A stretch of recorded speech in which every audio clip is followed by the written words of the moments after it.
सबसे पहले previous lecture में से कोई क्वेश्चन पूछना चाहते हो तो पूछ लीजिए। वन दो क्वेश्चन नंबर 4, ये why the short run average cost curve U shape, ये कल डिस्कस हो गया था। Short run average cost curve इसलिए यू शेप होता है लॉ ऑफ इंक्रीजिंग रिटर्न और लॉ ऑफ डिक्रीजिंग रिटर्न की वजह से।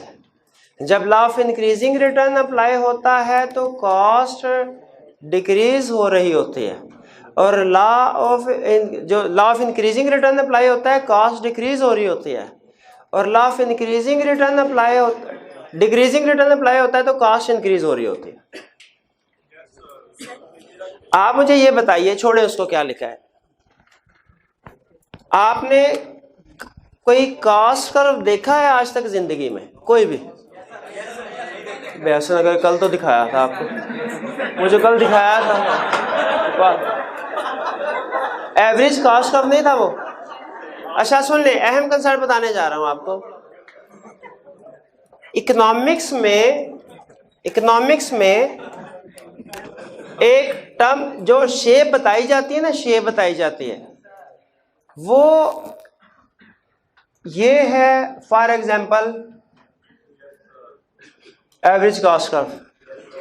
इकोनॉमिक्स से कहा जाता है ये यू शेप है।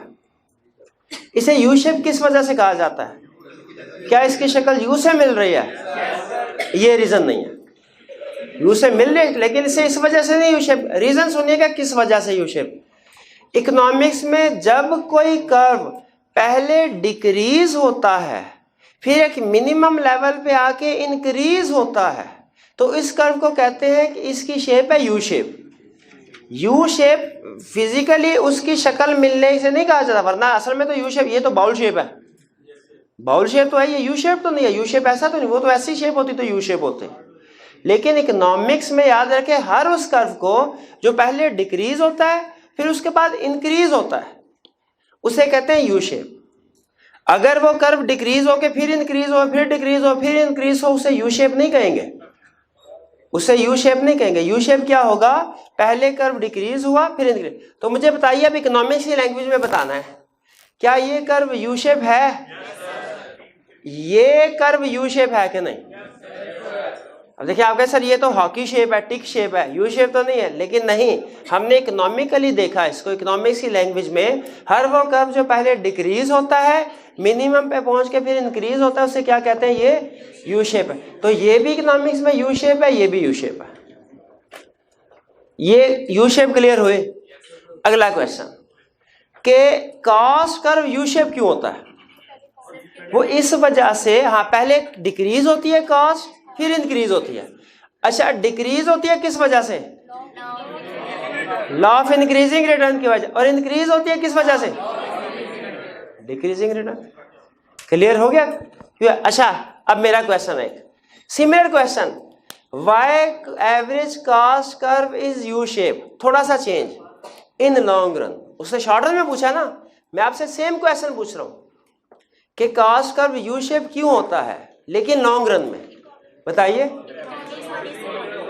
हाँ, क्योंकि कॉस्ट कर्व पहले डिक्रीज होता है। अब रीजन चेंज हो जाएगी, किस वजह से? इकोनॉमीज ऑफ स्केल की वजह। अब लॉ ऑफ इंक्रीजिंग रिटर्न नहीं कहना, ठीक है, क्योंकि वो तो शॉर्ट रन में है। अब क्या कहेंगे?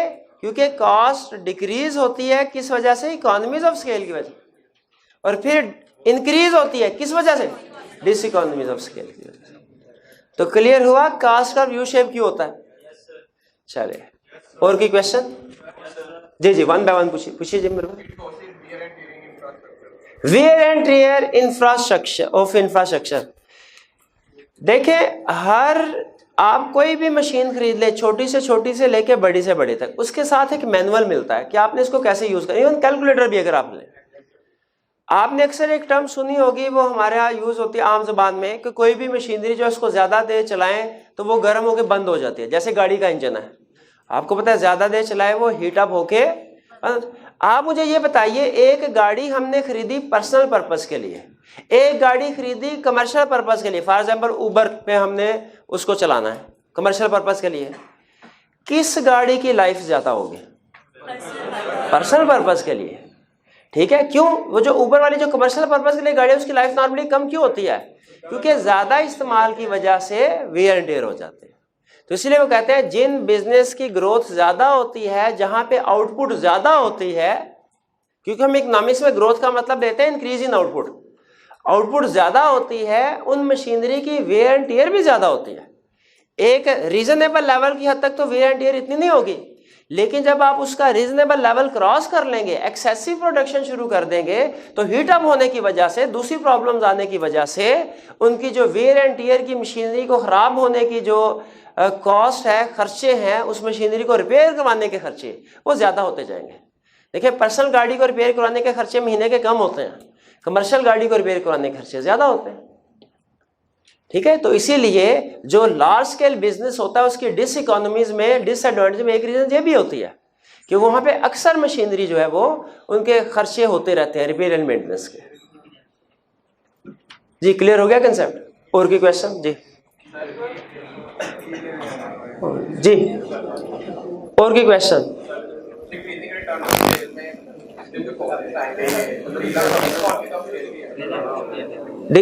एक minute ji,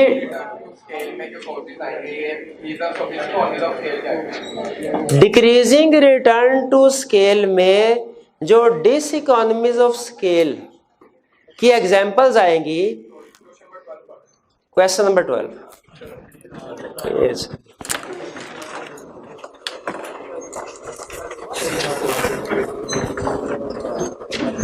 What is meant by decreasing return to scale? तो डिक्रीजिंग रिटर्न बता देंगे कि जब ऑल इनपुट्स को इंक्रीज करने से आउटपुट्स में लेस देन प्रोपोर्शनेट इंक्रीज आए, इसे डिक्रीजिंग रिटर्न टू स्केल कहते हैं। ये क्लियर हो गया? इसके बाद इसकी कॉजेज क्या है? Diseconomies of scale. Decreasing return to scale की कॉजेज क्या है? Diseconomies of scale. और इंक्रीजिंग रिटर्न टू स्केल की कॉजेज क्या है? Economies of scale. ठीक है, वही एग्जांपल है डिसइकोनॉमीज की। नहीं, ये क्लियर हो गया 12? जी, क्वेश्चन नंबर 8 पढ़ लेते हैं। Explain the concept of economies and diseconomies of scale with the help of long run average cost curve. यानी कह रहा है मुझे सिर्फ इकोनॉमी डिसइकोनॉमी स्केल ये सिर्फ डेफिनेट फैक्टर्स ना बता दो, बल्कि मुझे कर्व के जरिए से, इसका मतलब है उसे एवरेज कॉस्ट का कर्व बना के देंगे और मेंशन करेंगे कि इसमें इकोनॉमीज ऑफ स्केल की तरह, डिसइकोनॉमीज ऑफ स्केल की तरह। फिर कह रहा है also mention 2 factors that lead to economies and diseconomies of scale. दोनों के 2-2 फैक्टर्स बता देंगे। बेहतर होगा 3-3 बता दें, एक आधा गलत भी हो जाए तो वो दूसरा चेक कर लेगा। भाई एक आधा अगर आई कैप ने 2-2 फैक्टर्स मांगे हो, हम 3-3 फैक्टर्स लिख दें, ये हमारे लिए पॉजिटिव है कि नेगेटिव है? पॉजिटिव है। हाँ, ये नहीं लिखा उसने इकोनॉमीज ऑफ स्केल में कि इंटरनल लिखा है कि एक्सटर्नल, आपकी मर्जी। हम नॉर्मली इंटरनल लिखते हैं। ठीक है, नॉर्मली इंटरनल लिखते हैं तो बेहतर है। मेरी भी सजेशन दी, अगर मैं मेंशन सिर्फ इतना कहीं इकोनॉमीज ऑफ स्केल मेंशन ना करें, इंटरनल के एक्सटर्नल, इंटरनल लिख दें।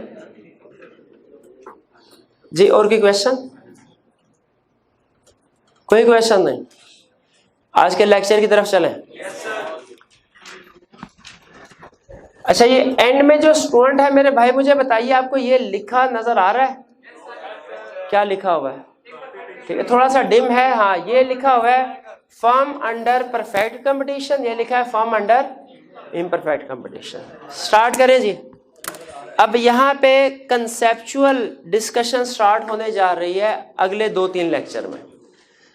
देखिए, हम पहले ही दिन एग्जाम लेवल पे नहीं चले जाते, पहले हम बेसिक्स बनाते हैं। बेसिक स्ट्रांग हो तो एग्जाम लेवल के क्वेश्चन भी आसान हो जाते हैं। तो इस लेक्चर में आपकी बेसिक्स बनेगी। आपने अटेंटिव होके कंसेप्ट्स को समझना है, अटेंटिव होके कंसेप्ट्स को समझना है। हमारा जो प्रोडक्शन फंक्शन था कंप्लीट हो गया। अब हमारा असल चैप्टर स्टार्ट हुआ, फॉर्म इक्विलिब्रियम। क्या इससे पहले हम इक्विलिब्रियम के बारे में पढ़ चुके हैं? बिल्कुल, हमने मार्केट इक्विलिब्रियम पढ़ा, हमने कंज्यूमर इक्विलिब्रियम भी पढ़ा। मार्केट इक्विलिब्रियम क्या था? जहां डिमांड और सप्लाई इक्वल है। कंज्यूमर इक्विलिब्रियम क्या था? कि वो पॉइंट जहां पे, जैसे इंडिफरेंस कर्व में मैं आपसे पूछूं कि कंज्यूमर इक्विलिब्रियम बताइए क्या है, तो आप कहेंगे जहां पे कंज्यूमर की सेटिस्फेक्शन मैक्सिमम होती है। ये तो जनरल डेफिनेशन होगी ना। फिर हम उसकी दो कंडीशन भी बताते हैं कि सर कंज्यूमर इक्विलिब्रियम की दो कंडीशन भी है। क्या कंडीशंस हैं? बजट लाइन टेंजेंट होनी चाहिए डिफरेंस कर्व के, और marginal rate of substitution is equal to relative prices. दो कंडीशन थी, याद है? दूसरी मैंने आपसे कहा था याद कर लें, पहली कंसेप्चुअली समझाए थे। इसका मतलब हुआ एक है कंज्यूमर इक्विलिब्रियम की डेफिनेशन और फिर उसकी कंडीशंस भी। मुझे बताइए अगर एग्जाम में कंज्यूमर इक्विलिब्रियम की डेफिनेशन पूछ ले, बताओ इंडिफरेंस कर्व में कंज्यूमर इक्विलिब्रियम को एक्सप्लेन करो, सिर्फ हम इतना बताएंगे मैक्सिमम सेटिस्फेक्शन जहां मिलती है कंज्यूमर को हाईएस्ट, ये वो कंडीशन भी बताएंगे, कंडीशन भी बताएंगे। लॉ ऑफ इक्वी मार्जिनलिटी की डेफिनेशन पूछ ले, बताइए सिर्फ डेफिनेशन बताएंगे कि नीचे फार्मूला जो लिखा था वो भी बताएंगे। तो कंज्यूमर इक्विलिब्रियम की डेफिनेशन क्या हुई, कंसेप्ट क्या था कि कंज्यूमर अपनी इनकम के अंदर रहते हुए जो मैक्सिमम सेटिस्फेक्शन हासिल करता है, मैक्सिमम सेटिस्फेक्शन, वो था कंज्यूमर इक्विलिब्रियम। अब आपको पता है मार्केट में बायर भी है, कंज्यूमर भी है, सेलर भी है, फर्म भी। बायर को हम कंज्यूमर भी कहते हैं, सेलर को हम फर्म भी कहते हैं, ये तो पता है ना आपको, अल्टरनेट टर्म्स लिखवाई थी एक। कंज्यूमर इक्विलिब्रियम पढ़ चुके हैं असूली तौर पे। अब नेक्स्ट हमें क्या पढ़ना चाहिए? नहीं, कंज्यूमर पढ़ लिया, कंज्यूमर बायर एक ही चीज है, कंज्यूमर इक्विलिब्रियम पढ़ लिया। अब हमें फर्म इक्विलिब्रियम पढ़ना चाहिए, सेलर इक्विलिब्रियम, फर्म इक्विलिब्रियम। और याद रखें यहां पे आपने अकाउंटिंग का कंसेप्ट नहीं लेके आना। सर अकाउंटिंग में तो होता था एक सोल प्रोप्राइटर, एक पार्टनरशिप जिसे फर्म कहते थे, और एक कंपनी। इकोनॉमिक्स में फर्म से मुराद हर वो ऑर्गेनाइजेशन है जो चीजें सेल कर रही है, सप्लाई कर रही है, वो चाहे इंडिविजुअल है, चाहे पार्टनरशिप है, चाहे कंपनी है, उसको हम इकोनॉमिक्स में फर्म ही कहते हैं। तो फर्म इक्विलिब्रियम का तो सेलर का, जो बंदा चीजें प्रोड्यूस करके बेच रहा है, उसका इक्विलिब्रियम क्या होगा। तो सबसे पहली चीज आप मुझे बताइए, क्या आपको लफ्ज फर्म का मतलब समझ आ गया? फर्म का मतलब क्या है? हर वो ऑर्गेनाइजेशन जो चीजें प्रोड्यूस कर रही है, सेल कर रही है, मैन्युफैक्चर कर रही है। हाँ बिल्कुल, खरीद के या मैन्युफैक्चर करके एक ही बात है, खरीद के या मैन्युफैक्चर करके आगे सेल कर रही है, उसे कहते हैं फर्म। और इक्विलिब्रियम का मतलब क्या है कि वो पोजीशन जो इसके लिए मोस्ट बेनिफिशियल है। जैसे मार्केट के लिए मोस्ट बेनिफिशियल पोजीशन कौन सी है? जहां पे डिमांड सप्लाई इक्वल हो। कंज्यूमर के लिए मोस्ट बेनिफिशियल चीज क्या है? जहां पे हाईएस्ट सेटिस्फेक्शन हो। सोच के बताइए, एक फर्म के लिए मोस्ट बेनिफिशियल पॉइंट कौन सा है? जहां पे उसका प्रॉफिट मैक्सिमम हो। अच्छा, एक बहुत अहम कंसेप्ट पूछने लगा हूं, सोच के जवाब देना है आपने। 3 ऑप्शंस। फर्म का इक्विलिब्रियम कौन सा पॉइंट है? फर्म का इक्विलिब्रियम कौन सा पॉइंट है? क्वेश्चन। 3 ऑप्शन। पहले, जहां पे उसकी कॉस्ट मिनिमम हो। दूसरी ऑप्शन, जहां पे उसका रेवेन्यू मैक्सिमम हो। तीसरी ऑप्शन, जहां पे उसका प्रॉफिट मैक्सिमम हो। तीनों नहीं, सिर्फ एक ऑप्शन करेक्ट है। शाबाश, जहां पे उसका प्रॉफिट मैक्सिमम हो। याद रखे, जहां पे कॉस्ट मिनिमम हो वहां पे जरूरी नहीं कि रेवेन्यू भी मैक्सिमम हो। हमने फर्म को गर्ज होती है प्रॉफिट से, प्रॉफिट में रेवेन्यू और कॉस्ट दोनों कवर हो जाते हैं। प्रॉफिट में रेवेन्यू और कॉस्ट दोनों कवर हो जाते हैं। तो फर्म का इक्विलिब्रियम क्या होगा? क्या वो level of output and price, वो level of output and price where profit is maximum. जरा नोट कीजिए, फर्म इक्विलिब्रियम में कह रहा है प्रॉफिट इज मैक्सिमम, ये नहीं कह रहा वेयर कॉस्ट इज मिनिमम, ये नहीं कह रहा वेयर रेवेन्यू इज मैक्सिमम। क्या कह रहा है? फर्म का इक्विलिब्रियम क्या होगा? Where profit is maximum. वो level of output and price, यानी बता रहा है कि क्वांटिटी वो रखनी है, प्राइस वो रखनी है जहां पे प्रॉफिट मैक्सिमम हो। तो बताइए फर्म का इक्विलिब्रियम कौन सा पॉइंट हुआ? वो लेवल जहां पे प्रॉफिट मैक्सिमम हो, वो level of output and prices. Output and prices के ऊपर बाद में चलेंगे, इसके ऊपर भी डिस्कशन करनी है मैंने कि उसने इक्विलिब्रियम में आउटपुट और प्राइस का जिक्र क्यों किया। फिलहाल आगे चलते हैं।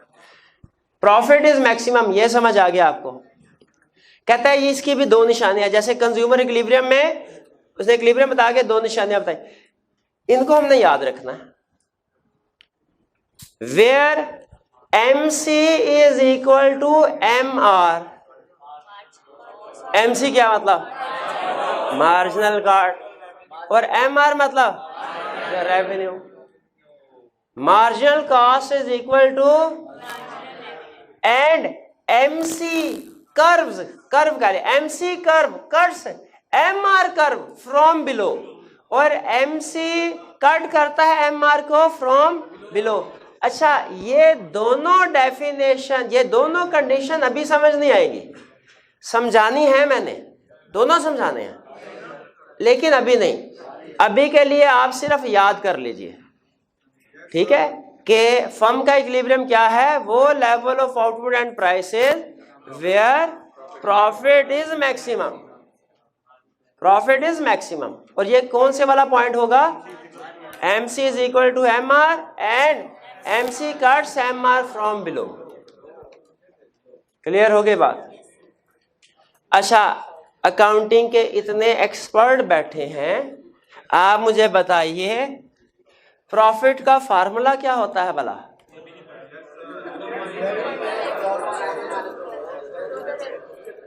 प्रॉफिट इज इक्वल टू, जगह कम है इसलिए टोटल की बजाय सिर्फ रेवेन्यू लिख रहा हूं, रेवेन्यू माइनस कॉस्ट। बताइए क्या ये फार्मूला ठीक है?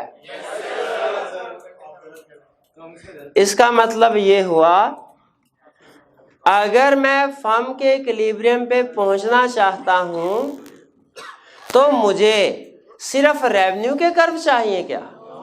मुझे सिर्फ कॉस्ट के कर्व चाहिए क्या? मुझे रेवेन्यू और कॉस्ट दोनों चीजें चाहिए प्रॉफिट पे पहुंचने। अगर मैंने फर्म, फिर सुनाई दे, फर्म का इक्विलिब्रियम हमने अभी तक नहीं देखा क्या होता है, डायग्राम अभी तक नहीं ड्रॉ की, लेकिन मुझे बताइए अगर कभी जिंदगी में फर्म इक्विलिब्रियम की डायग्राम ड्रॉ करेंगे, उसमें क्या सिर्फ रेवेन्यू के कर्व होंगे? क्या सिर्फ कॉस्ट के कर्व होंगे? दोनों होंगे। ये तो हमारा इक्विलिब्रियम का असूल है ना, कि एक कर्व से इक्विलिब्रियम कभी भी नहीं आता। मार्केट इक्विलिब्रियम बनाया, डिमांड भी बनाया, सप्लाई भी बनाया, कंज्यूमर इक्विलिब्रियम बनाया हमने, डिफरेंस कर्व भी बनाया, बजट लाइन भी बनाया, फर्म इक्विलिब्रियम बनाएंगे, रेवेन्यू कर्व भी बनाएंगे, कॉस्ट कर्व भी बनाएंगे। यहां तक क्लियर हुई बात? इक्विलिब्रियम की डेफिनेशन समझ आ गई हमें। चलें, बेस डेवलप होगी हमारी, आगे चलते हैं। क्या दुनिया में फर्म इक्विलिब्रियम की एक ही टाइप है? इसका जवाब नहीं, नहीं।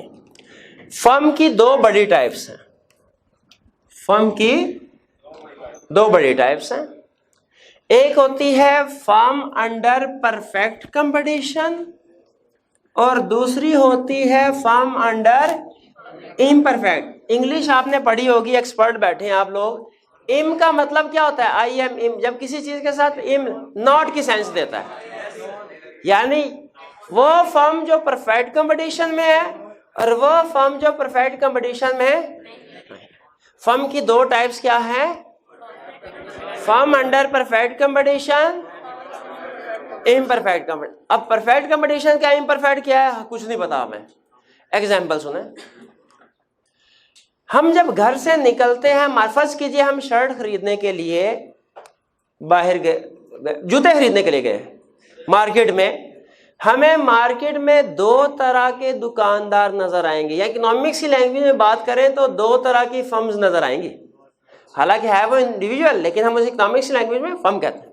दो तरह की फर्म नजर आएंगी। एक फर्म वो जिसका रेट फिक्स होता है, और एक फर्म वो जिसका रेट फिक्स नहीं होता। बिल्कुल, तो फिक्स यहाँ तो फिक्स होगा, यहाँ फिक्स नहीं होगा। आपने खुद देखा होगा अपनी कॉमन डे लाइफ में कि कुछ शॉपकीपर्स ऐसे होते हैं, उन्होंने लिख ही लगाया था फिक्स रेट है, एक दाम नो कलाम, कोई इस तरह की बात लिखी होती है। हाँ, तो फिर लेकिन कुछ शॉपकीपर आते हैं जो बार्गेनिंग करते हैं, निगोशिएशन करते हैं। आप उनसे अगर ज्यादा चीजें खरीदे तो वो रेट प्राइस अपनी ज्यादा करते हैं कि कम? और कुछ ऐसे होते हैं जो कहते हैं सर 1 यूनिट खरीदे या 10,000 खरीदे, रेट हमारा यही है।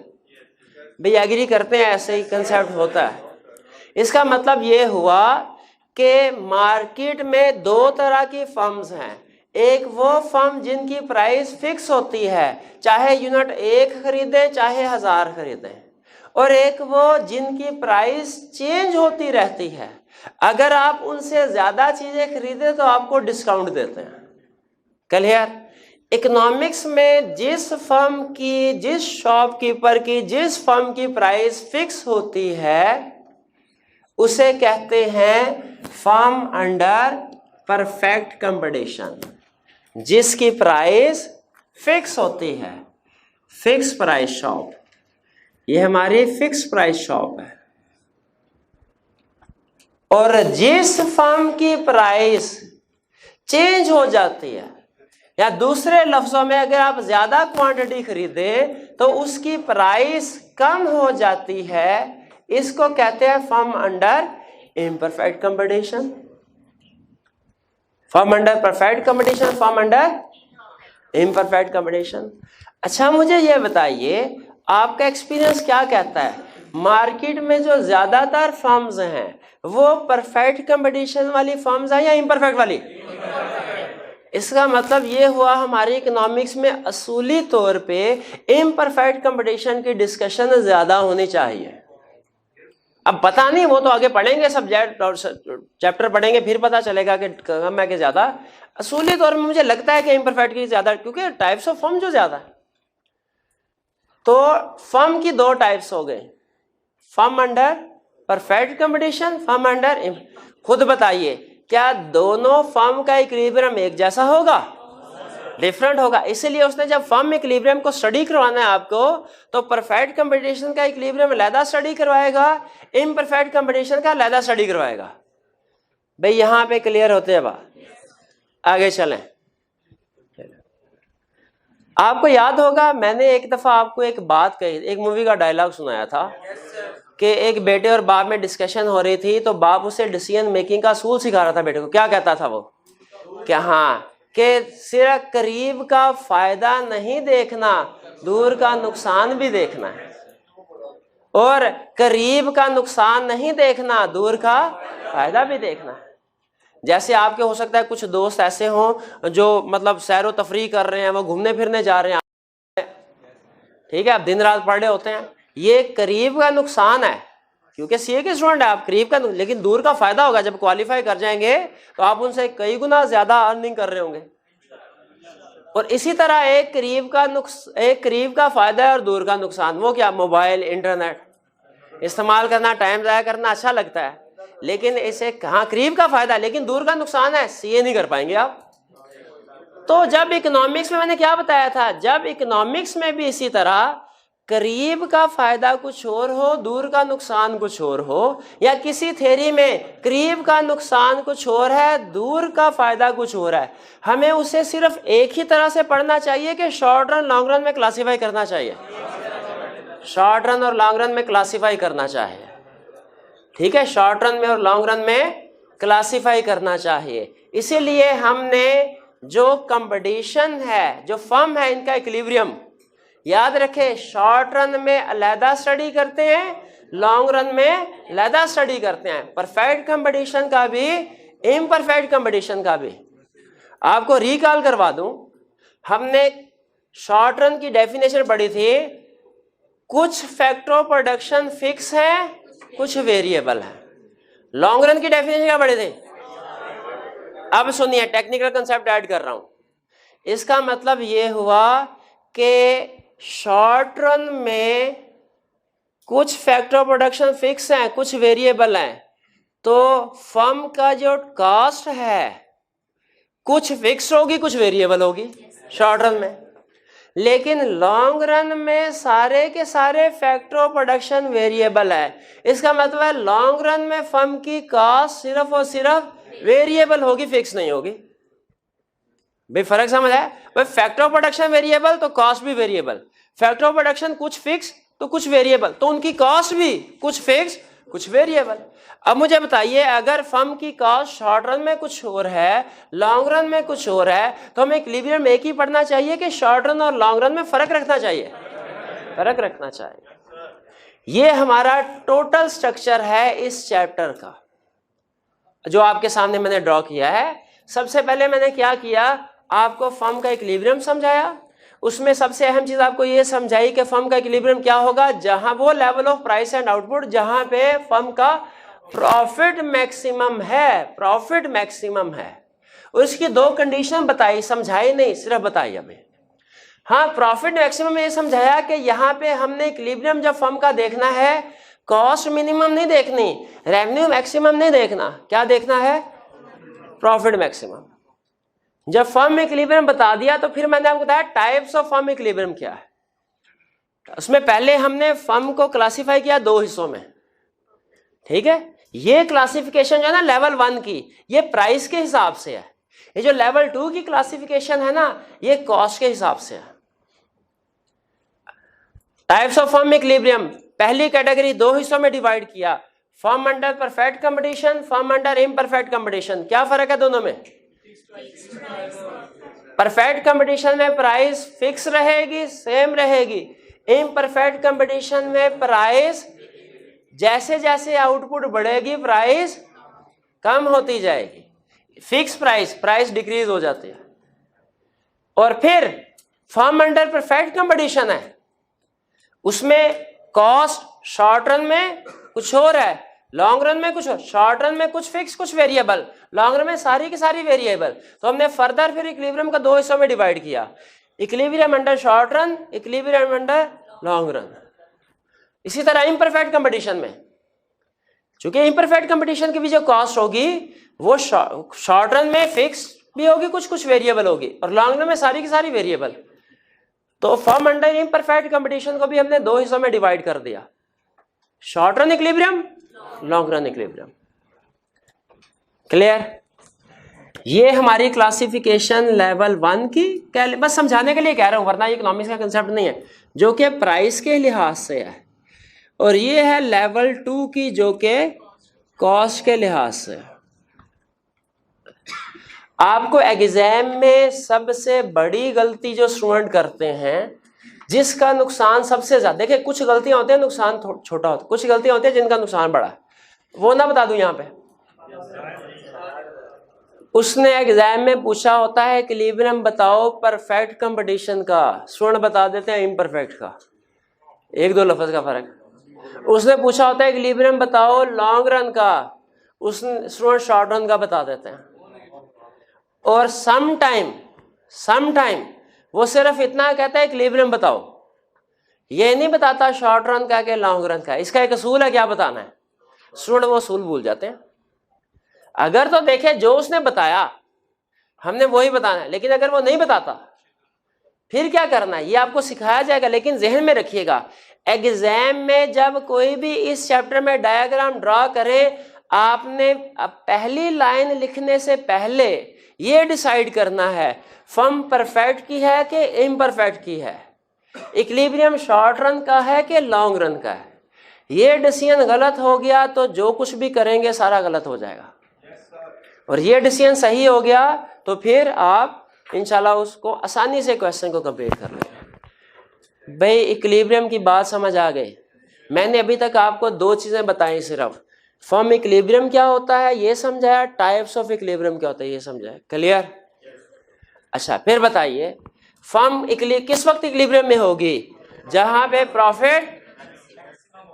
प्रॉफिट बताइए फार्मूला क्या है, रेवेन्यू माइनस। मुझे बताइए हमें डायरेक्ट प्रॉफिट पे चले जाना चाहिए कि पहले रेवेन्यू को समझना चाहिए, फिर कॉस्ट को समझना चाहिए, फिर दोनों को इकट्ठा करना चाहिए? हम ऐसे ही करते हैं ना। डायरेक्ट मार्केट इक्विलिब्रियम पे तो नहीं गए थे, पहले डिमांड पड़ा था, फिर सप्लाई पड़ा था, फिर मार्केट इक्विलिब्रियम पे गए थे। भाई डायरेक्ट कंज्यूमर इक्विलिब्रियम पे तो नहीं गए थे, पहले हमने डिफरेंस कर पढ़ा, फिर बजट लाइन पढ़ी, फिर इक्विलिब्रियम पे गए। तो उसी तरह क्या फर्म इक्विलिब्रियम में भी डायरेक्ट फर्म इक्विलिब्रियम पे चले जाएं कि पहले रेवेन्यू पढ़े, फिर कॉस्ट पढ़े, फिर फर्म इक्विलिब्रियम पे जाएं? सीक्वेंस समझ आ रहा है? खुद बताइए, पहले रेवेन्यू पढ़ेंगे कॉस्ट पढ़े? रेवेन्यू पढ़ लेते हैं, जैसे आपकी खुशी। नहीं, पहले आपने कह दिया अब रेवेन्यू, तो हम रेवेन्यू पढ़ेंगे। रेवेन्यू आज सिर्फ रेवेन्यू पढ़ेंगे। रेवेन्यू की टाइप्स पढ़ेंगे कितनी होती हैं, इसका टेबल बनाएंगे और डायग्राम। ठीक है, इसमें आपके ख्याल में सबसे अहम काम क्या होगा? जो आपने बनानी है, मैंने नहीं बनाने। मैं कंसेप्ट समझाऊंगा सिर्फ। हाँ, अब सुनिए, फॉर्म इक्विलिब्रियम पढ़ना है, रेवेन्यू भी पढ़ना पड़ेगा, कॉस्ट भी। पहले रेवेन्यू डिसाइड किया आज हमने। भाई रेवेन्यू क्या होता है? चीजों को बेचने से जो पैसे मिलते हैं वो रेवेन्यू है। चीजों को बेचने से जो पैसे मिलते हैं वो रेवेन्यू है। आप फर्ज कीजिए बाटा की दुकान पे। अच्छा, बाटा वाले ये परफेक्ट कंपटीशन है इम्परफेक्ट है? Perfect competition. बाटा की दुकान पे आप फर्ज कीजिए सेल्स मैनेजर है, मैंने आपसे पूछा, हाँ भाई फर्ज कीजिए एक ही तरह का एक ही मॉडल सेल करते हैं, भाई आज का कितना रेवेन्यू है? आप कहेंगे सर 1 लाख रुपया। मैं कहा आज का टोटल रेवेन्यू कैसे कैलकुलेट किया? आप कहेंगे फॉर एग्जांपल सर हमने 100 यूनिट सेल किए हैं और 1 यूनिट की प्राइस है 1000, तो 1 लाख बन गया। यानी आपने 1 लाख कैसे कैलकुलेट किया? 100 units at the rate of ₹1000 is equal to 100,000। भाई ये कैलकुलेशन मुश्किल तो नहीं है। इकोनॉमिक्स में इसको कहते हैं प्राइस। अकाउंटिंग में भी मेरा हाल है प्राइस ही कहते हैं। क्या कहते हैं?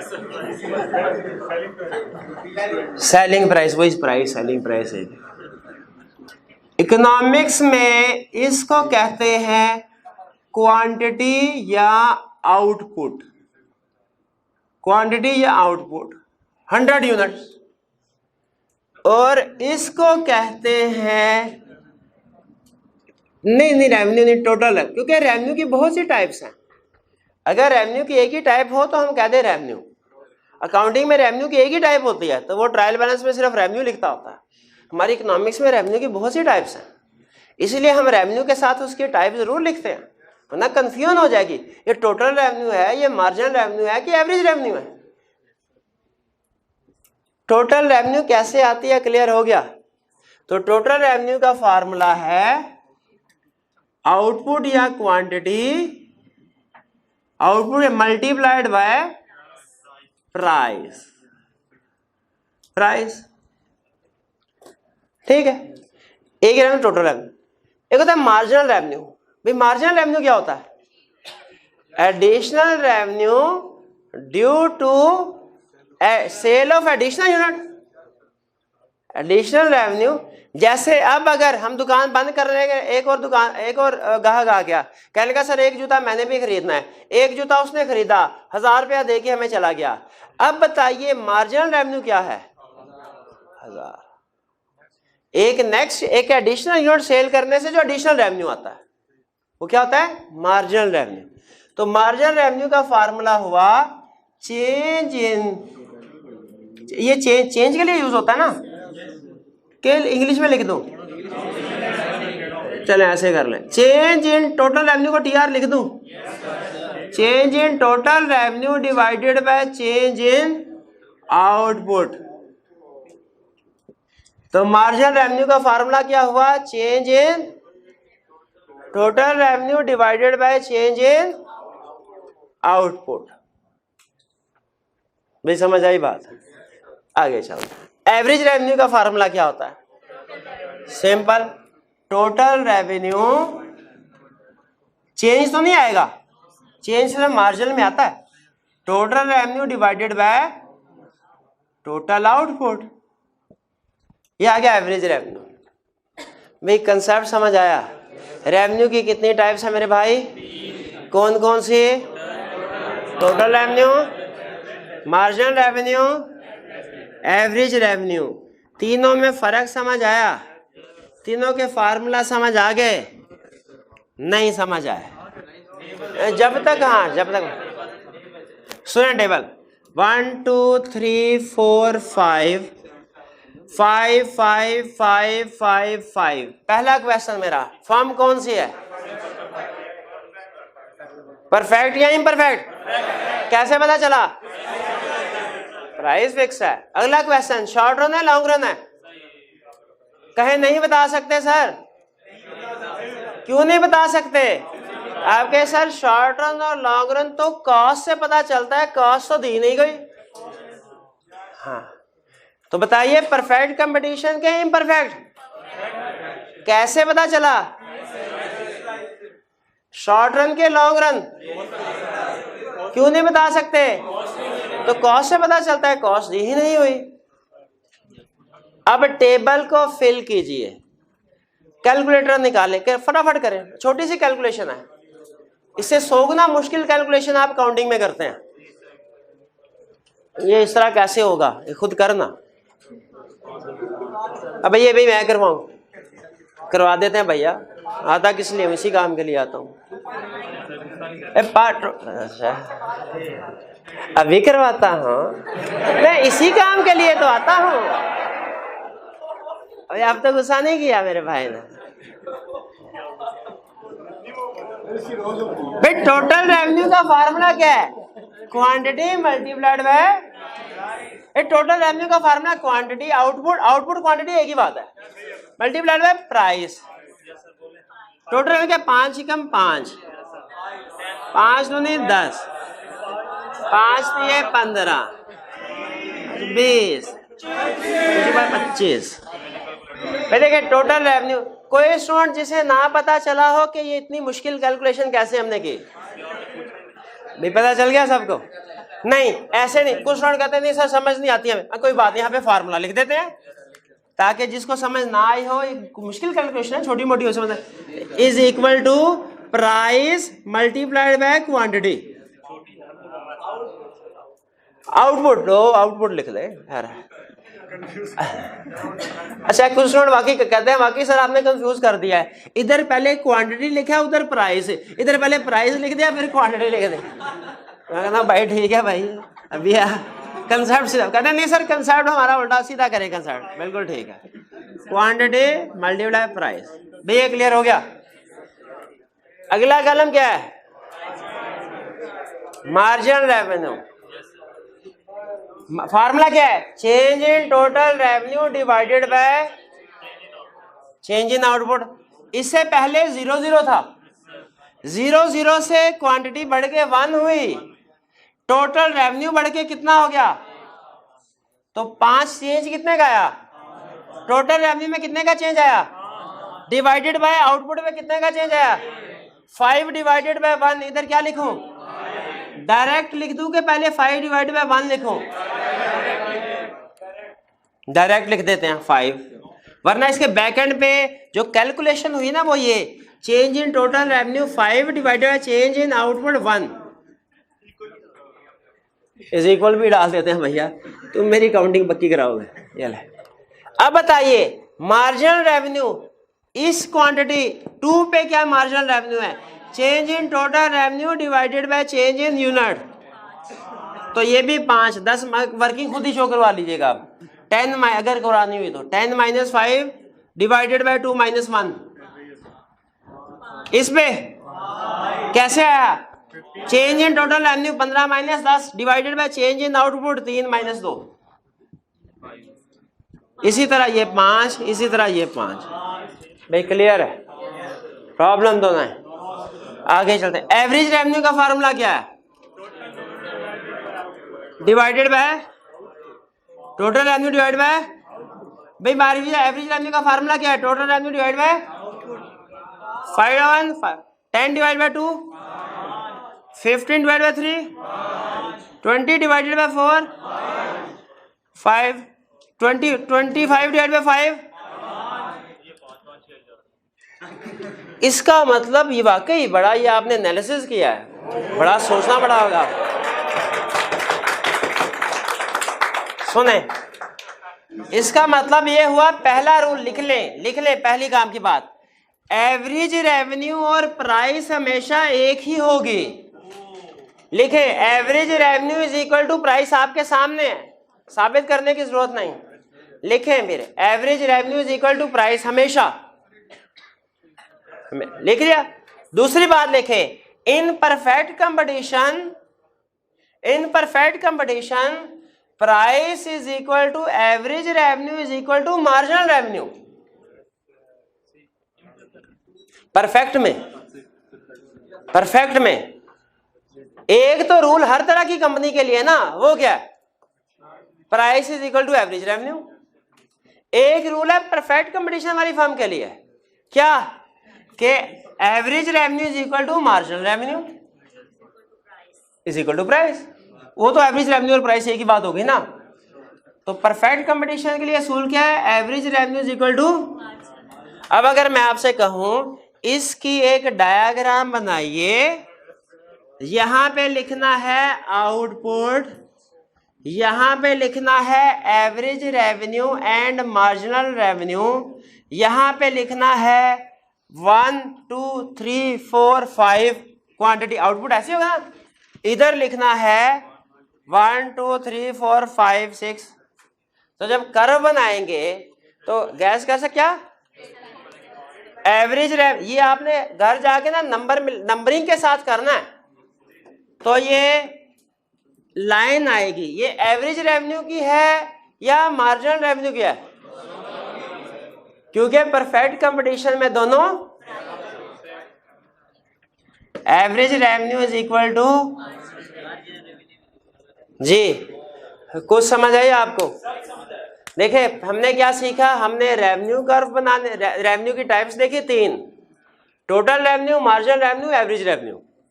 फिर हमने टेबल के जरिए इनकी कैलकुलेशन सीखी और कर्व बना लिए। क्लियर हो गया, समझ आए, नहीं आए समझ, कैसे दोबारा समझाएं, नहीं समझ, हाँ दोबारा समझाएं, दोबारा नहीं समझ आई अभी, दोबारा एग्जाम्पल को थोड़ा समझाता दोबारा हूं, एग्जाम्पल को चेंज कर लेता हूं, हाँ एग्जाम्पल को चेंज कर लेते हैं।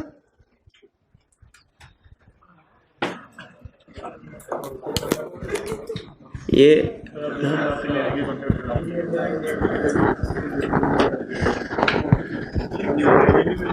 अब मिल जाएगी लाइन, खैर छोड़े। अब देखें, अब आपने काम करना है, प्राइस है, क्वांटिटी है 1 2 3 4 5, प्राइस है 5 4 3 2 1। अब आए भाई, कैसे पता, पहले तरतीब से चलना भैया सर। भाई ये फर्म परफेक्ट कंपटीशन ही है कि इम्परफेक्ट, कैसे पता चला। अगला क्वेश्चन, शॉर्ट रन है कि लॉन्ग रन, क्यों नहीं बता सकते, तो कॉस्ट से पता चलेगा, शाबाश। टोटल रेवेन्यू क्या है, 5 × 5 4 दूनी 8 3 3 9 4 दूनी 8 5 × 5। क्लियर हो गया। मार्जिनल रेवेन्यू क्या है, इससे ऊपर 0 था, मार्जिनल रेवेन्यू 0 से 5 डिवाइडेड बाय यूनिट में चेंज एक ही हो रहा है 5। ये जरा गौर से देखिएगा, 3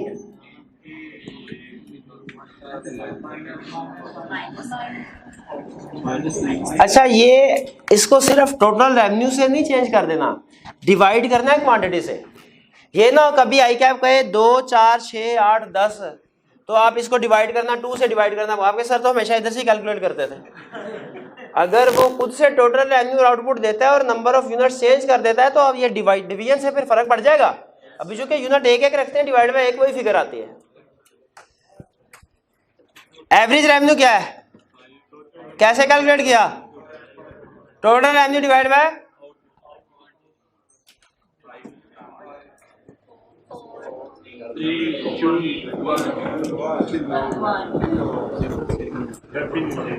क्लियर हुआ। अब अगर मैं आपसे कहूं भैया ये एवरेज रेवेन्यू मार्जिनल रेवेन्यू का कर्व तो बनाइए।